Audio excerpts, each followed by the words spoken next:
In London's ancient historic Guildhall, President Reagan sums up the summit and his own place in history. My personal impression of Mr. Gorbachev is that he is a serious man seeking serious reform. I pray that the hand of the Lord will be on the Soviet people. This is the CBS Evening News. Dan Rather reporting again tonight from London. Good evening. President Reagan left this marvelous centuries-old setting, Guildhall, and flew home today after a trip of 10 days, 11,000 miles, and a world of difference. Mr. Reagan arrived back on American soil this evening, a big welcome home at Andrews Air Force Base. Mr. Gorbachev and I have been trading Russian proverbs this week.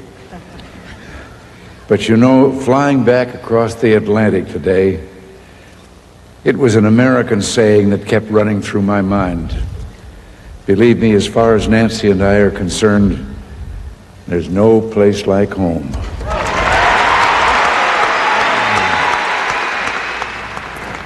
The centerpiece of the day, though, took place here, Guildhall, setting for 1,000 years of history and appearances by the key players who made that history. President Reagan spoke today of the summit and of what he hopes will be his own legacy. White House correspondent Bill Plant, who has covered all of the Reagan years, is here to report on Mr. Reagan's hail and farewell to Europe. Dan, this really was a farewell for President Reagan, and a rather sentimental one at that. Probably his last appearance as president on this side of the Atlantic, and probably one of his last chances to be leading man on the world stage.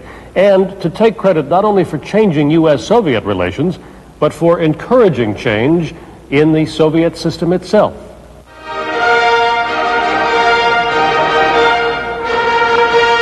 The president has appeared tired and drawn on this long journey, but as he delivered this speech, written in his typical style of personal testament, Mr. Reagan came alive with a sense of wonder at where he's just been and what he's just done. Imagine the President of the United States and the General Secretary of the Soviet Union walking together in Red Square, talking about a growing personal friendship and meeting together average citizens, realizing how much our people have in common. The president came away from that experience holding out the hope that the new spirit of change in Moscow may, after 40 years, signal the end of the Cold War. Quite possibly, we're beginning to take down the barriers of the post-war era. Quite possibly, we're entering a new era in history, a time of lasting change in the Soviet Union. But as always, hope was tempered with caution. But let us also remember the strategy that we have adopted is one that provides for setbacks along the way as well as progress. Let us embrace honest change when it occurs, but let us also be wary. Let us stay strong. Military strength is what the president credits with bringing Moscow along this new road. And it's a journey few thought that Mr. Reagan himself would ever make. Ours is also a pilgrimage toward those things we honor and love. Human dignity, the hope of freedom for all peoples and for all nations. I cherish, too, the hope that what we have done together throughout this decade and in Moscow this week has helped bring mankind along the road of that pilgrimage.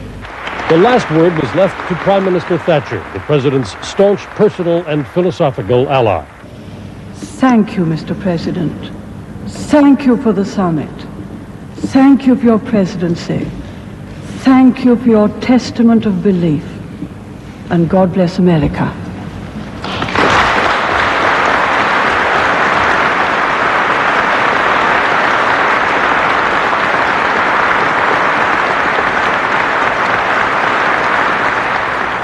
A new example tonight of how glasnost under Gorbachev is half empty and half full. One time, exiled Soviet dissident Andrei Sakharov held an open news conference in Moscow today. But it was to announce that Sergei Kovalyov, a dissident who met with President Reagan during the summit, lost his job 24 hours later. Our resident Moscow correspondent is Barry Peterson. It was an extraordinary event. Dissident Andrei Sakharov at a government facility, greeted by the government's chief foreign policy spokesman for a news conference before Soviet and foreign reporters. And while he openly praised Gorbachev, he also said there are at least 20 political prisoners still in jail, a sign that changes haven't gone far enough. Of course, they are not exhaustive, and they do not ensure full implementation of human rights. Example, said Sakharov, the case of Sergei Kovalov, who spoke earlier this week at a meeting President Reagan had with dissidents. Since then, said Sakharov, the biologist lost a job he had been promised at a research institute. That is a blatant example of a relapse of practices of the past period. Sakharov's earlier criticism of the government prompted then Soviet leaders to send him into internal exile in the city of Gorky for almost 7 years. He was released in 1986. He was asked if today's news conference was allowed in return for his support of Gorbachev's arms control stance. His wife angrily said the news conference was held simply because reporters had been calling day and night. You've been looking for sensations. I'm sick and tired of listening to you. Neither him nor me have been bought or can be bought ever, either in Gorky, here in Moscow, or in the United States of America. President Reagan stressed during the summit that Soviets should be free to travel to other countries. I don't feel like a prisoner anymore, Sakharov said, but added he is still not free to travel beyond the borders of the Soviet Union. Barry Peterson, CBS News, Moscow. Most of the nuclear missiles to be eliminated under the Intermediate Range Treaty put into effect at the Moscow summit this week are in or aimed at Europe, leaving the NATO allies vastly outgunned by Soviet conventional forces. The Soviets today kept up the PR pressure on arms control, inviting camera coverage at one of the SS-20 missile sites slated to be scrapped under the treaty. CBS News chief European correspondent Tom Fenton has been looking into U.S.-Soviet arms control, the changing defense of Western Europe, and deepening stress cracks in the Western alliance. Alarm red. Take cover immediately and non-gas mask. The base is under attack. Spangdahlem Air Force Base, West Germany, home of the Wild Weasels, the 52nd Tactical Fighter Wing, part of America's very expensive commitment to NATO. At 5:30 this morning, these men and women went to war with the Soviets. It's a mock war simulating battle conditions. Captain J.R. Dallas has just returned from the front. They have to combat turn my jet, get it reloaded with weapons and fuel and the whole bit, and then I'll be ready for another mission. It's NATO's worst nightmare, an invasion of Western Europe by Soviet forces. But in these days of U.S.-Soviet summits and arms treaties, many experts say war is not the only threat to NATO. There's a whole range of weaknesses and problems. They range from equipment to political problems, to economic problems, to leadership problems. This M1 tank costs over $1.5 million. F-16 fighter planes, nearly $16 million. America spends about $170 billion a year for NATO, roughly half the defense budget. The U.S. is spending 3 times as much per person as its allies for defense. That imbalance has become a big issue in this election year. We have carried the lion's share of the burden, and that doesn't trouble me, but others should look at their whole card and do as much, including more, if possible. There's positively no question they're in much better shape politically and economically, and that they have not been doing their fair share. With America bearing the twin burdens of budget and trade deficits, cuts are now seen as inevitable in the next administration. The health of the alliance depends on how these cuts are carried out. If troop withdrawals take place in the context of rabid Euro bashing, a lot of U.S. carping about burden sharing, then U.S. troop withdrawals could very severely split the alliance. Western Europeans are concerned about U.S. defense cuts, but they're in no mood to make up the difference by increasing their own defense spending. NATO is Europe's security blanket, and anything seen as a weakening of America's commitment to it provokes a lot of anxiety on this side of the Atlantic. The annual Boselager Infantry Games bring teams from nearly all the NATO countries together in competition. This year, the 2 teams sent by the United States came in first and second. America dominates these games as it dominates the alliance. That will change. The Americans are not ready to quit NATO, but these days the threat of deficits looms larger than the threat of war. Tom Fenton, CBS News, Brussels. In a moment, Bob Schieffer in New York with tonight's other major news. We'll have more from here in London's Guildhall later in the broadcast.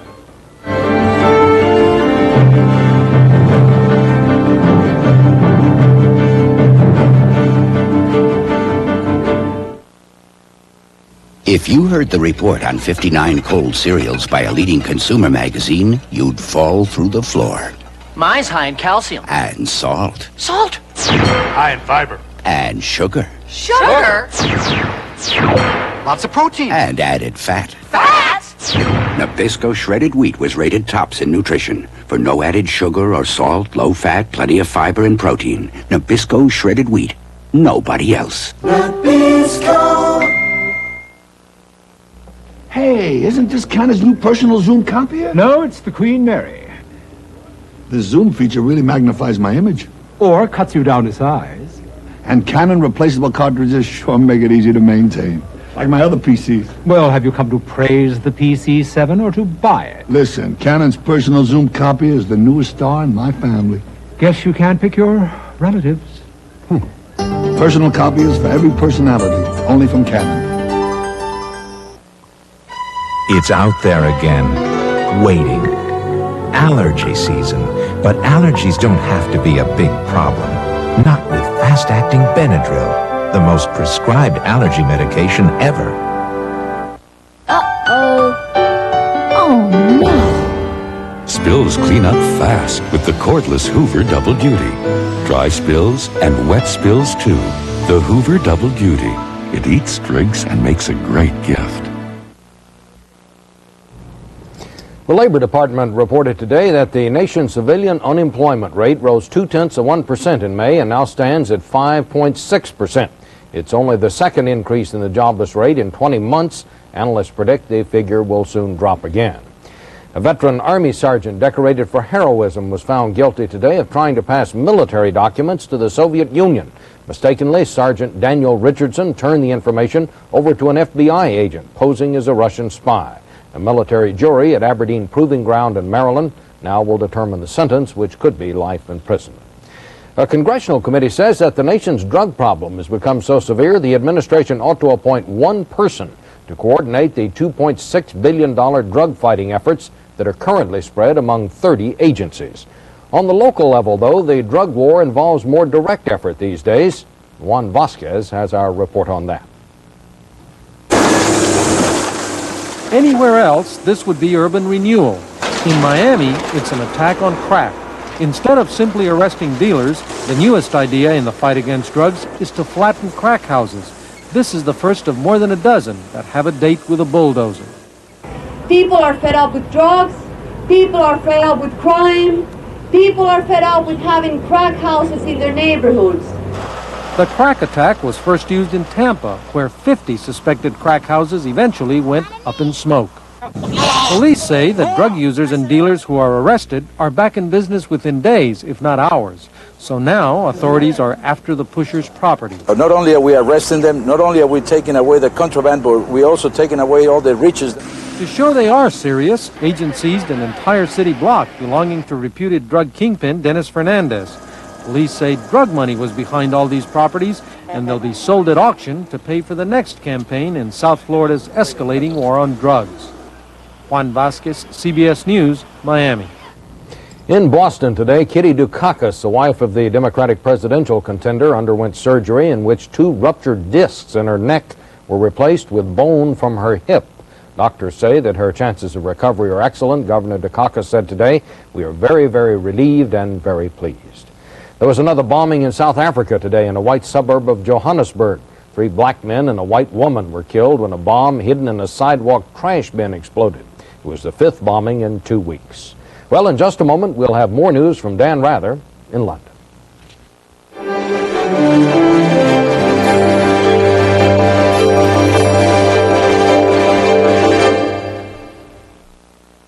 The Van Pattens meet one tough customer. Dick Van Patten, you're saying someone can oil and lube my car better than me? Yes, it's called Jiffy Lube. In 10 minutes, the J-Team changes the oil with quality Pennzoil. Here comes the Pennzoil. Replaces the filter and lubes the chassis. Fills the fluids, 14 services in all. Okay, but how much? So welcome to Jiffy Lube. We'll take care of you like family.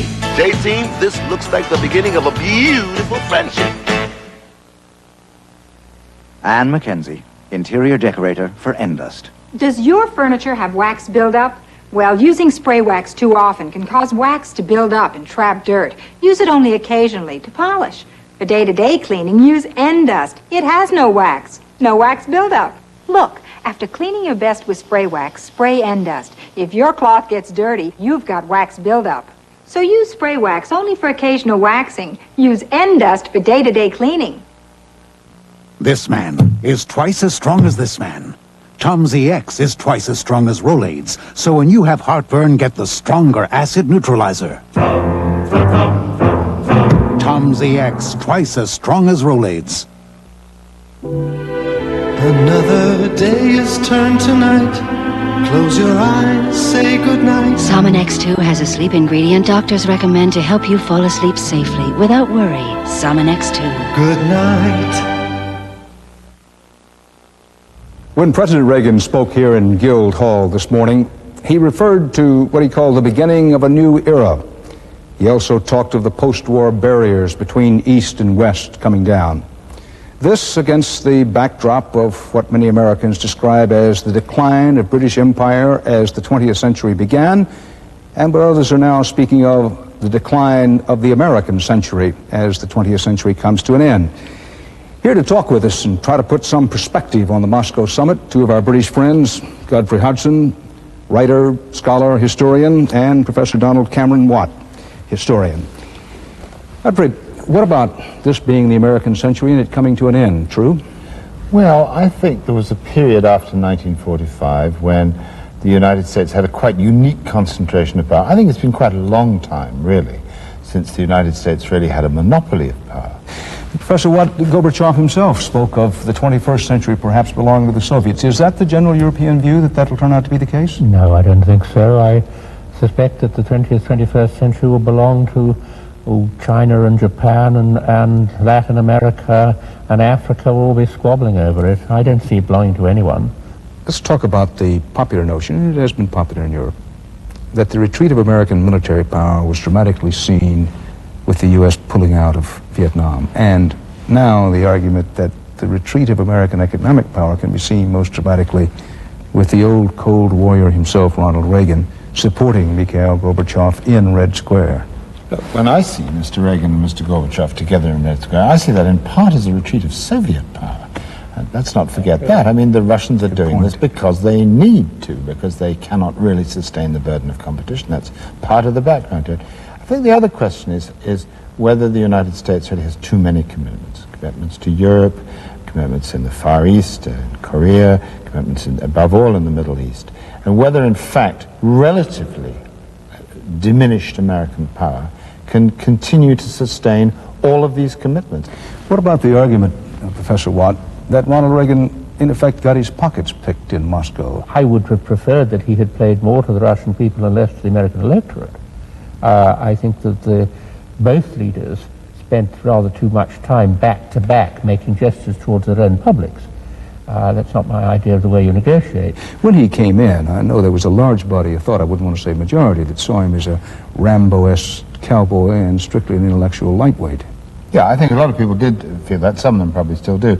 I think the three images are, you know, he's an actor, he's a cowboy, and as you say, he's sort of Rambo. He's some kind of wild man. I mean, none of those really have any relevance. If you think of the president having two jobs, the job which we give to the monarch and also the job that we give to the prime minister, it seems to me he's been a superb ceremonial leader, national leader, an embodiment of national aspirations and ideals. Chief of state? Yes, a great chief of state. As a chief of government, not above the mediocre, I would say. I want to give you a crack at that. Reagan, I think, will be remembered for external affairs as being a very strong president.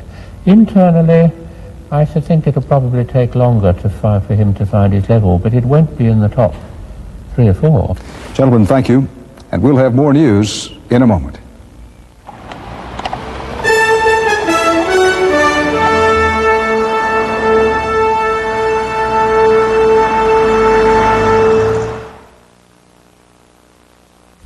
Yourself. Do it for yourself. Do yourself proud with Minwax and Wood. Get a beautiful color that's like no other. With Minwax Wood Finish to highlight the grain. And for lasting protection, it's absolute perfection. Top it with fast-drying Minwax polyurethane. It's easy. You can do it. You can do it. You can do it. Do yourself proud with Minwax and Wood. It's Lobster Fest time at Red Lobster. We know what you love the most. At our Lobster Fest, we do lobster best. No one else even comes close. From $8.95, kids just 99 cents. Have a tempting lobster trio, Mornay, if you're in the mood. Our tails are the best at our Lobster Fest. We know how you love seafood. Now, Friday, Saturday, and Sunday, lobster and shrimp trio just $11.95. If you're concerned about heart disease and your doctor advises exercise, the right foods, and an aspirin a day, you should know that heart specialists recommend Ecotrin more than Bayer when they're concerned about aspirin irritation because it's safety coded. Ecotrin, the one heart specialists recommend. We love visiting America. Hot dog, fried chicken, pizza. But we're glad you have Kaopectate. Kaopectate. New maximum strength Kaopectate tablets. Nothing relieves diarrhea and cramps faster. The diarrhea specialist. With me again tonight, my friend Charles Kuralt, back from the arduous Moscow trip, and we're here now in London's wondrous Guildhall, where the ancient meets the modern, and a good place, Charles, to begin reflecting on the historical meaning of this summit. Yes, a lot has been made of the frustrations and irritations, the failure to get very far on arms control, Mr. Gorbachev's irritation with the president for bringing up human rights all the time. But that may not be the most important part of this story. Right, because look at the flip side of the coin. Those frustrations and irritations are the stuff of grown-up relationships. These two sides are at least now doing something more than just shaking hands and smiling at each other. They are seeing each other face to face. And of course, there was a time when the United States and the Soviet Union were allies. Young people don't remember that, but some old people do. Just before I left Moscow, I met Dr. Nikita Zakharovich Asayev. He was a dentist in the Russian army during World War II.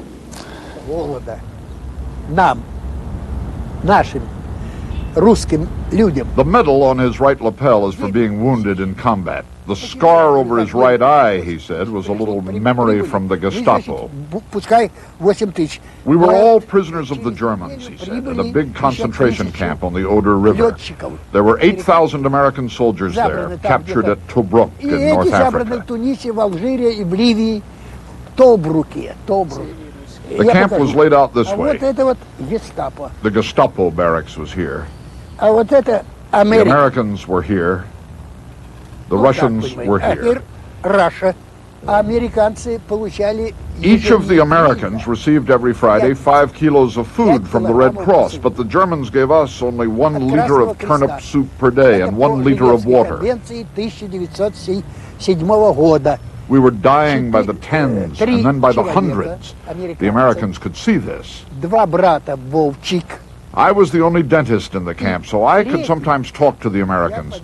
2 American brothers, Volchik, Michael Volchik, a sergeant, and his brother Peter, came to me and suggested a plot by which the Americans would smuggle food to us. By what method did the Americans deliver these parcels to the Russians?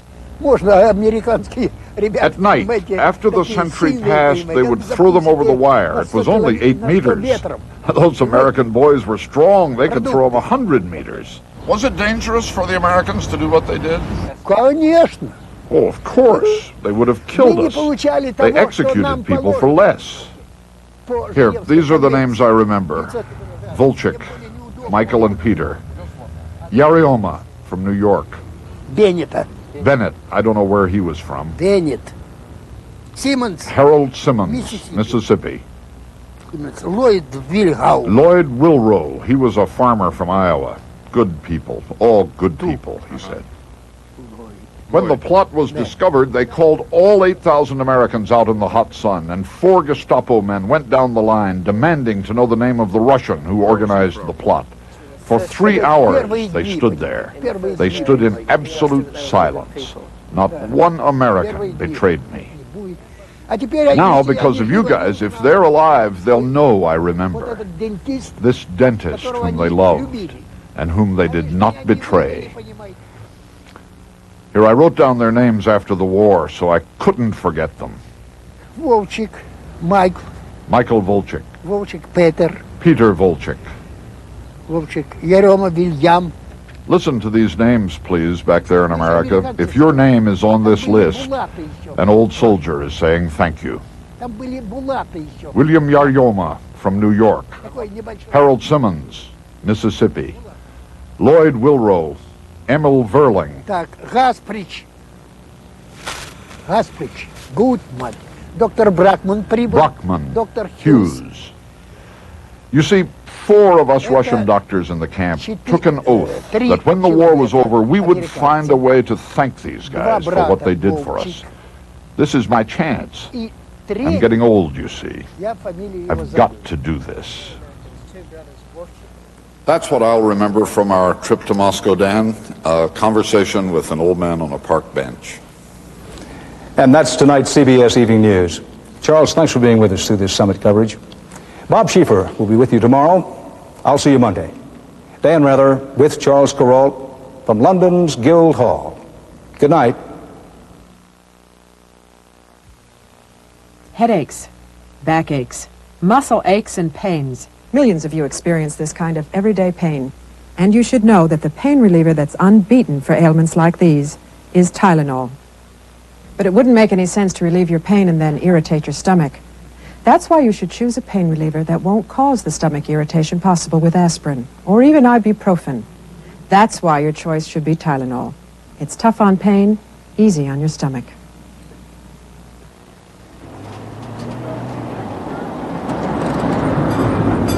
Help you? Fill her up. I know you. You on TV? Sometimes. Sure. You won millions of dollars from that, No, American Family Publishers. Oh, yeah, the one with Ed McMahon. That's right. I personally awarded David $10 million. Watch for the sweepstakes with my picture. You may be next. $10 million, all yours. Enter by June 30th. Dear John, I have a new love. So sweet, so rich. New chocolatey Black Forest cake from Weight Watchers. Dreamy cherries, creamy topping. I've gone for more. Love, Lynn. All the stars were there that night. My assignment, sneak a shot. Their response was automatic. Luckily, so was my Canon Sure Shot Supreme. So I got every shot I wanted, and one I didn't want. The Canon Sure Shot Supreme.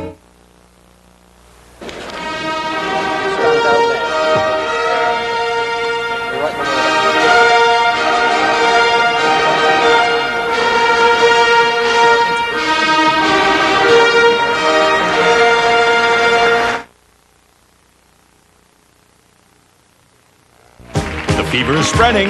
They said that we were the funniest game show on the air. Check it out for yourself on the next Win, Lose, or Draw. Tonight at 6:30 on Channel 5. Coming up on Eyewitness News, a reprieve for the Whites Creek students accused of selling cocaine. A battle over guns in Rutherford County.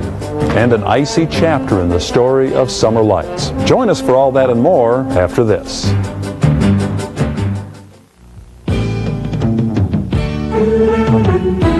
All you need to know about great selection and low prices is here, inside the newest circular from True Value Hardware Stores. The Memorial Day Savings Circular offers this home flag set for just $5.99. An Igloo 1/2 gallon jug for only